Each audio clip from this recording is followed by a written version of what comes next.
ब्रह्मा जी के एक मन से प्रकट हुए पुत्र हुए जिनका नाम पुलस्त्य ऋषि था। ये ब्रह्मा जी के मानस पुत्र में है। उनकी एक पत्नी का नाम था गौ।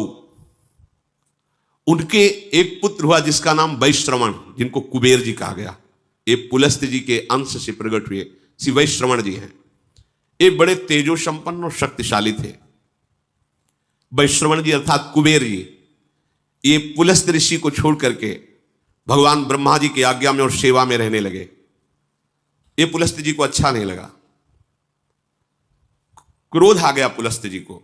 तो पुलस्त्य जी ने अपना दूसरा रूप धारण किया अपने ही अंश से। उसका नाम हुआ विश्रवा।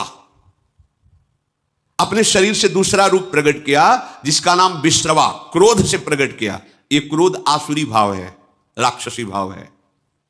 विश्रवा सदैव कुबेर जी से दोष दृष्टि रखता, द्वेष दृष्टि रखता, कुपित रहता, पर ब्रह्मा जी की सेवा में थे विश्रवण, इसलिए किसी का प्रभाव उनके ऊपर नहीं।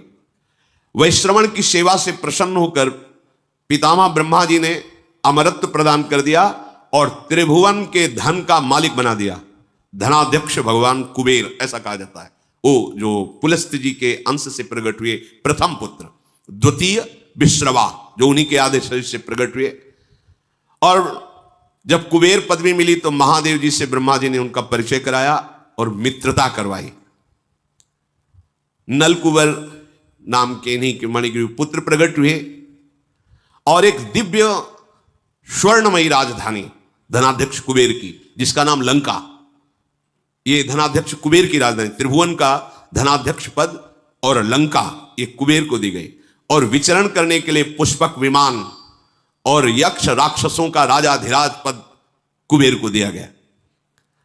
जो पुलस्त्य जी के क्रोध से प्रकट हुआ विश्रवा नाम का पुत्र था, वो कुबेर पर दृष्टि क्रोध भरी रखते थे। कुबेर जी ने देखा कि ये भी तो पिता ही तुल्य है, विश्रवा पुलस्त्य जी के आदेश शरीर से। वो कभी गुस्सा नहीं करते, सदैव प्रणाम करते।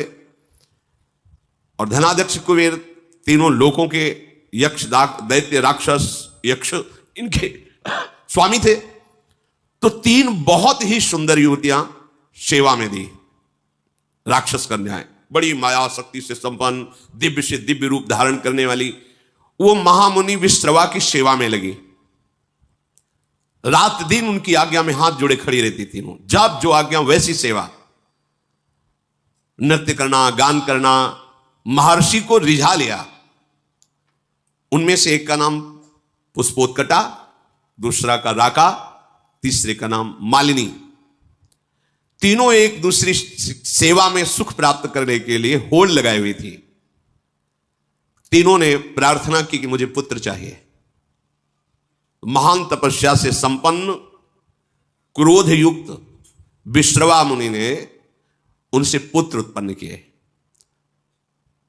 पुष्पोत्कटा नाम की जो राक्षसी कन्या थी, उनसे महाभयानक बलशाली रावण और कुंभकर्ण, मार्कंडी जी सुना रहे, भूमंडल में इनके जैसा कोई बलि नहीं था। मालिनी नाम की जो सेवा में थी राक्षसी कन्या, उनसे विभीषण जी का जन्म हुआ। और जो राका नाम की थी, उनसे सूपनखा और खर ये प्रकट हुए। हमारी एक एक क्रिया का परिणाम होता है। देखो, पुलस्त्य जी भगवान ब्रह्मा जी के मानस पुत्र हैं। उनसे एक पुत्र प्रकट हुए वैश्रवण कुबेर जी महाराज। वो अपने पितामह ब्रह्मा की सेवा में लग गए। तो पुलस्त्य जी के हृदय में असंतुष्टता पैदा हुई, हमारी आज्ञा का पालन नहीं कर रहा। उन्होंने अपने को दूसरे स्वरूप में प्रकाशित किया। देखो, जो क्रिया द्वेष, असंतुष्ट या क्रोध या धर्म त्याग पूर्वक होगी, वो राक्षसी प्रवृत्ति ही प्रकट करेगी। विश्रवा जी के हृदय में कुबेर के प्रति भारी द्वेष, क्योंकि पुलस्त्य जी का संकल्प उद्वेषात्मक हो गया। तो उनसे जो विश्रवा प्रकट हुए, उनके हृदय में कुबेर जी के प्रति द्वेष, अर्थात धर्मात्मा पुरुष के प्रति द्वेष। उनकी सेवा में कुबेर राजाधिराज पदवी प्राप्त किए ब्रह्मा जी से। तो देखा ये पिता स्वरूप है, इनको मेरे से द्वेष है, ये द्वेष मिट जाए तो दिव्य मायावी शक्तियों से युक्त बड़ी ही सुंदर 3 युवतियों को विश्रवा मुनि की सेवा में लगाया। सेवा में नजदीक रहने से उनको पत्नी भाव से स्वीकार किया। द्वेष, क्रोध, इससे संयुक्त होकर के पुत्र उत्पन्न की चेष्टा की, क्रिया की।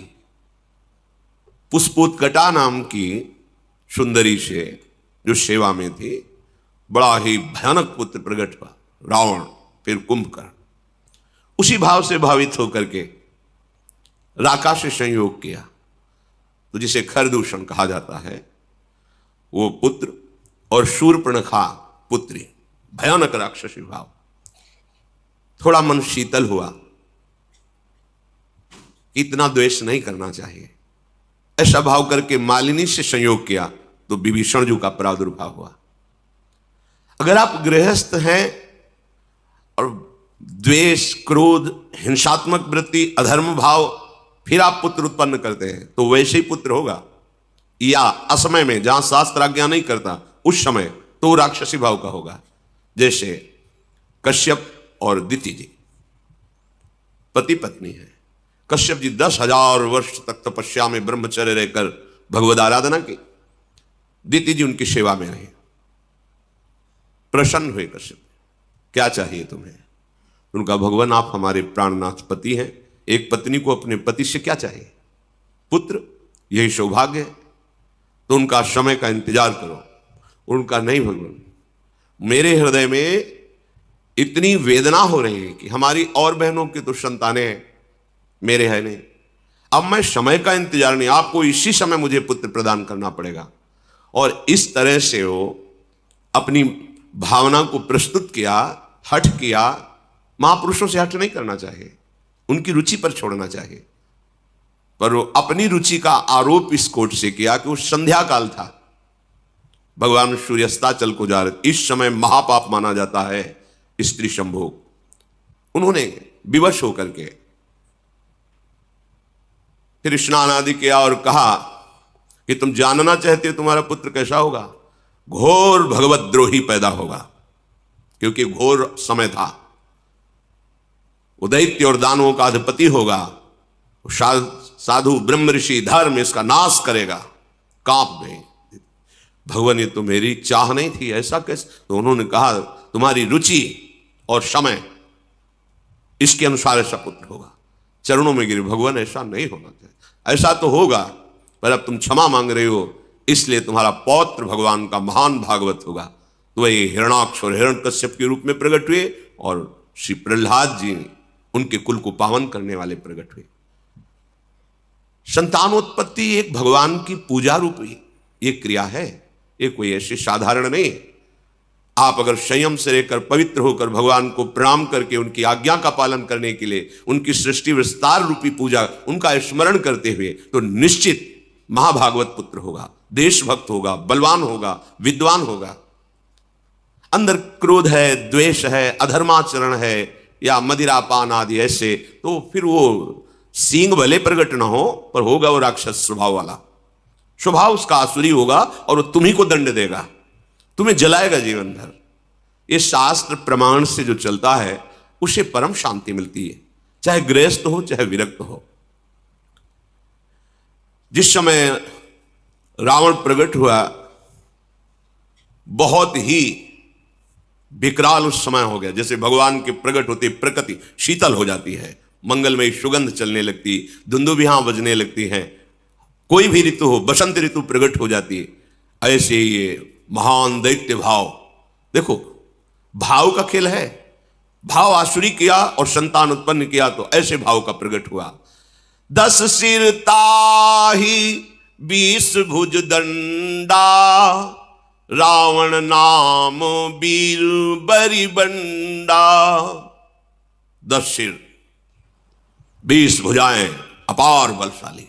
ये मार्कंडेय जी महाराज युधिष्ठिर को सुना रहे कि तुम्हीं को दुख नहीं हुआ है, स्वयं भगवान श्री हरि अवतरित हुए तो देखो उनके जीवन में कैसी कैसी विपत्तियां आई।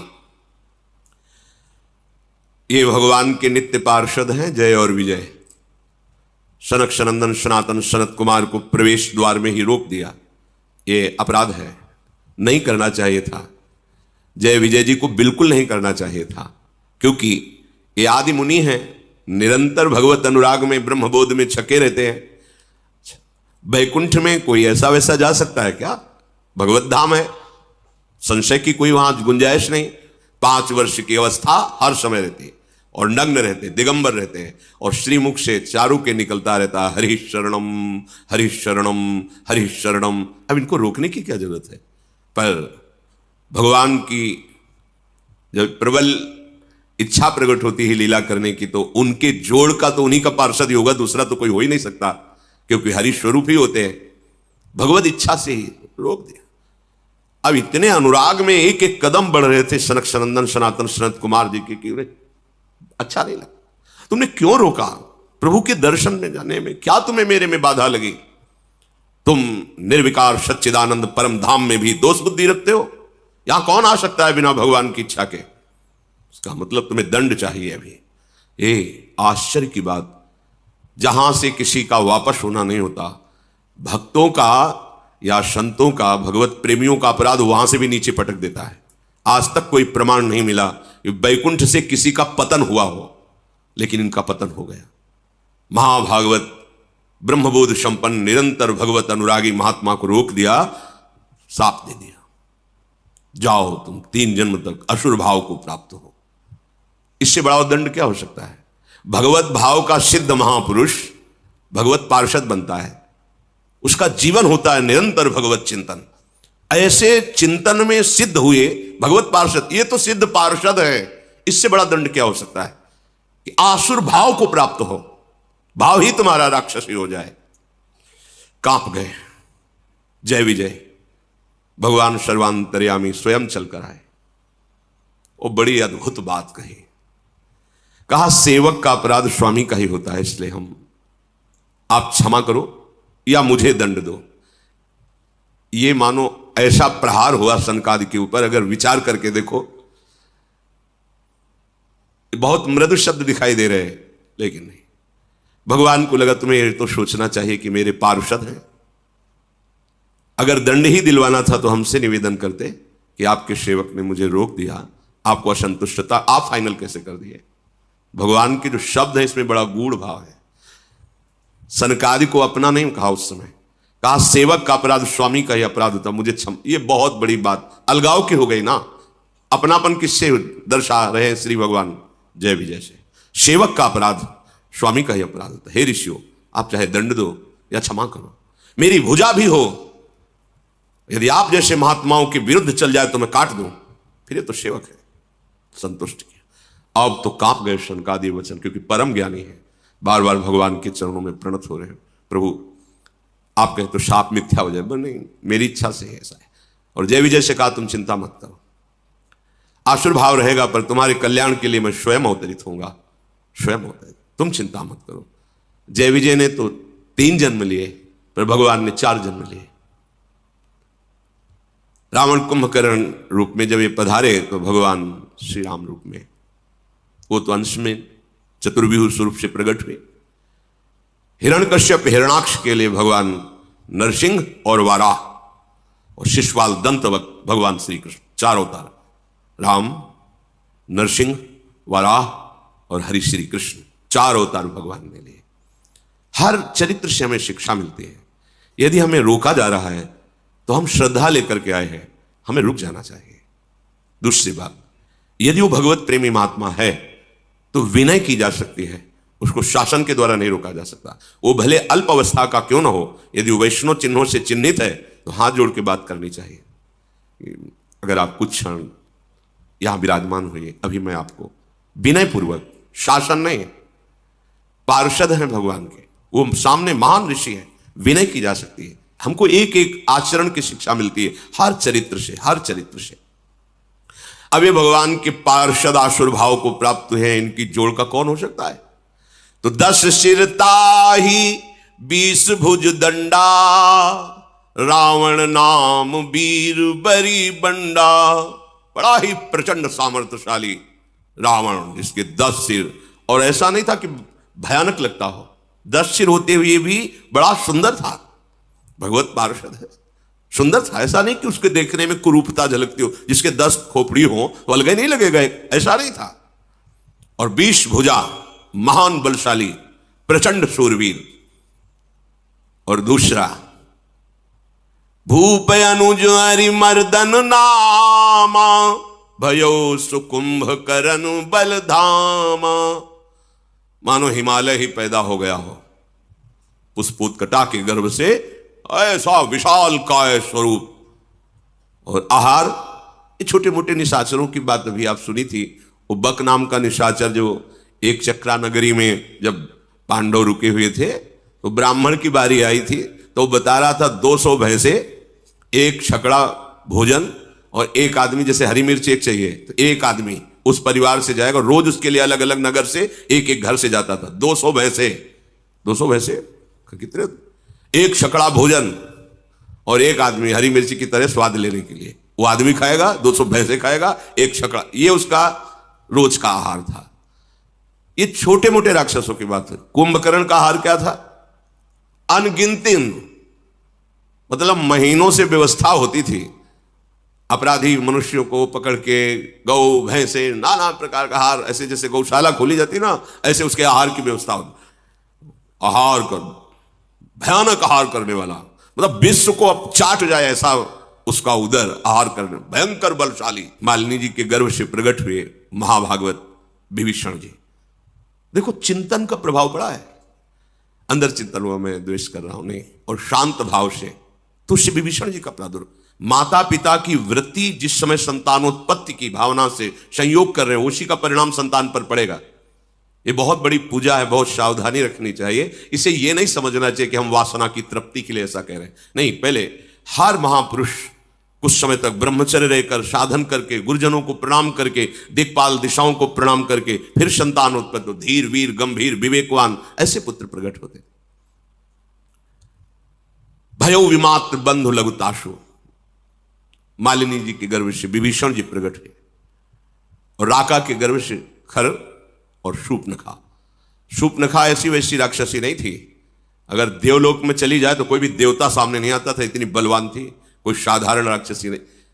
एक पूतना को देख लीजिए, भगवान को मारने का ठेका लेकर के गई थी, और देवता भी कांपते थे उससे। ऐसे ऐसे बलवान क्या था इनमें, ये प्रकट होकर पहले तप संचय करते थे, ऐसे नहीं बलवान, एक तो जन्मे ही ऐसे बल वाले, पर इन्होंने घोर तपस्या की कि ऋषि मुनि भी आश्चर्यचकित हो गए। ऐसी तपस्या ये असुरजन करके चाहते क्या थे? विश्व का विलास, बस अंतर यही है। तपस्या तो इन्होंने भी की, पर वो विश्व मंगल के लिए नहीं। जब कोई संत महापुरुष तप और पुण्य भजन बल से युक्त होता है तो सर्वे भवन्तु सुखिना, सर्वे संत निरामया, सर्वे भद्राणि पश्यन्तु मां कश्चित् दुःख। एक को भी दुखी न देखो, सब सुखी हो जाएं, सब निरोग हो जाएं, सबका मंगल हो, सब सुखी रहे, ये होता है।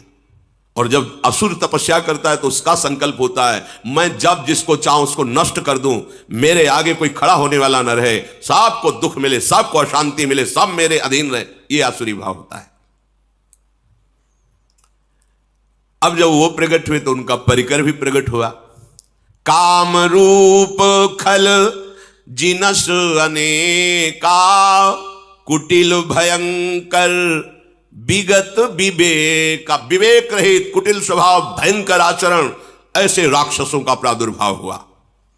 कृपा रहित हिंसक सब पापी, बरनी न जाहि विश्व परितापी। विश्व को दुख देने वाले ये पापी ऐसे प्रकट हुए कि इनका तेज, इनका बल सारे संसार को पीड़ा पहुंचा दे।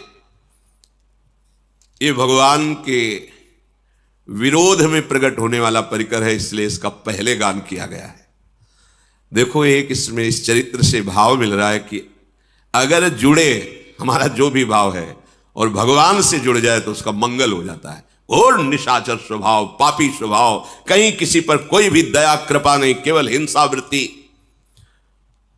उपजे यद्यपि पुलस्त कुल पावन अमल अनूप, तदपि महीसुर श्राप बसु भय सकल अघरूप। यद्यपि महान कुल में प्रकट हुए पुलस्त ऋषि के ही तो भगवान ब्रह्मा से पुलस्त्य ऋषि से विश्वश्रवा, उससे ये बिल्कुल नजदीक, पर इनका स्वभाव घोर दैत्य स्वभाव, आसुरी स्वभाव। अब इन तीनों ने विचार किया कि सबसे पहला कार्य करना चाहिए भगवान को प्रसन्न करना, भगवान ब्रह्मा, और ऐसा अमरत्व प्राप्त किया जाए कोई मुझे मार न सके।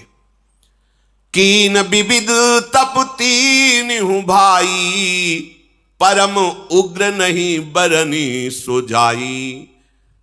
तीनों ने खान पान विश्राम सब त्याग करके कठोर तपस्या। हिरण्यकश्यप ने तो ऐसी तपस्या की कि ब्रह्मा जी को दिव्य दृष्टि से देखना पड़ा कि है कहां हिरण्यकश्यप। बांबी जम गई थी, घास जम गई थी, निरंतर ब्रह्माकार वृत्ति, ब्रह्मा जी के चिंतन में, ब्रह्म मंत्र से संबंधित। देखो यहां भी शिक्षा मिलती है, अगर कहीं भी विजय प्राप्त करनी है तो आपको तपस्या करनी पड़ेगी, आपको भजन करना पड़ेगा, आपको मंत्रानुष्ठान करना पड़ेगा। और यहां अनुष्ठान धर्माचरण का होता, चाहते हैं उन्नति, विजय, पद, प्रतिष्ठा, यश, कीर्ति, यह दैत्य भाव है, फिर भी कठोर तप कर रहे। पहले जहां भी देखा किसी भी दैत्य की उन्नति, वो तपस्या के पीछे शुंद की बात बताई थी। भगवान ब्रह्मा जी को तप के द्वारा प्रसन्न किया। अब इतना तप किया कि विवश होकर ब्रह्मा जी को सामने आना पड़ा। मंत्र में बड़ी सामर्थ्य है।